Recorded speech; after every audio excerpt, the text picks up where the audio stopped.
বিপরীত টিভি, সত্য সব সময়। প্রিয় দর্শক শ্রোতা, আশা করি সকলে ভালো আছেন, সুস্থ আছেন।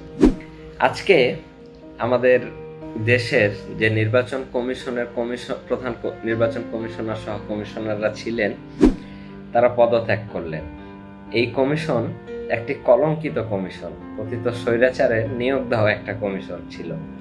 এই কমিশনে যে সকল কমিশনাররা ছিলেন, তারা গত 7 জানুয়ারির আমি আর ডামি মার্কা যে নির্বাচন, সেই নির্বাচনটি সংগঠিত করেছিলেন এবং তারা আবার সেটার পক্ষে সাফাইও গাইতেন।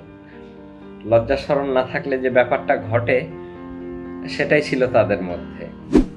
উনি দুপুরে ঘুমিয়ে গেলেন, 7% ভোট বিকালবেলা হয়ে গেল 30+।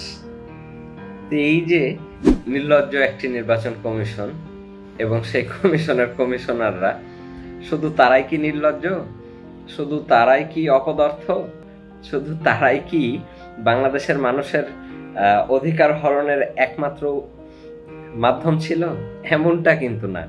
আমরা তাদের চোখের সামনে দেখতে পাই, তাই তাদের ব্যাপারে কথা বলি। এরকম প্রায় অসংখ্য, বলতে গেলে প্রত্যেকটা সাংবিধানিক প্রতিষ্ঠান পতিত স্বৈরাচার নষ্ট করে দিয়ে গেছে। এরকম নির্লজ্জ বেহায়ারা প্রত্যেকটা সেক্টরে বসে আছে। ধীরে ধীরে সবগুলোই পরিবর্তন হচ্ছে। আশা করছি এদের মধ্যে যারা সবচাইতে বেশি অন্যায় অপকর্ম করেছে, তাদের আরো দ্রুত অপসারণ করা হোক।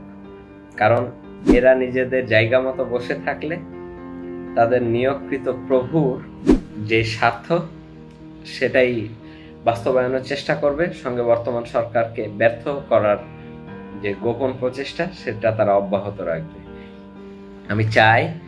আমরা চাই প্রত্যেকটা প্রতিষ্ঠান থেকে এই ধরনের দুষ্কৃতিকারী, এই ধরনের অন্যায় নির্দেশ পালনকারী সকলেই বাদ যাক।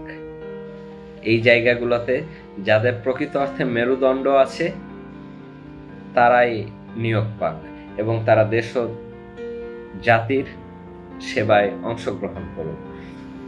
শুধু এখানে না, প্রশাসনে, পুলিশ প্রশাসনে, পাবলিক অ্যাডমিনিস্ট্রেশনে, সব জায়গাতে, মিলিটারিতে, যেখানে যেখানে এইরকম লোকগুলা বসে আছে, তারা দ্রুত নিজ দায়িত্বে বিদায় হোক এবং যারা আসবে তারা অবশ্যই যেন এমন লোকদের এখানে নিয়োগ দেওয়া হোক যারা দেশের আইন, দেশের মানুষের আকাঙ্ক্ষা এবং সংবিধানের প্রতি সম্মান জানিয়ে কাজ করতে পারে।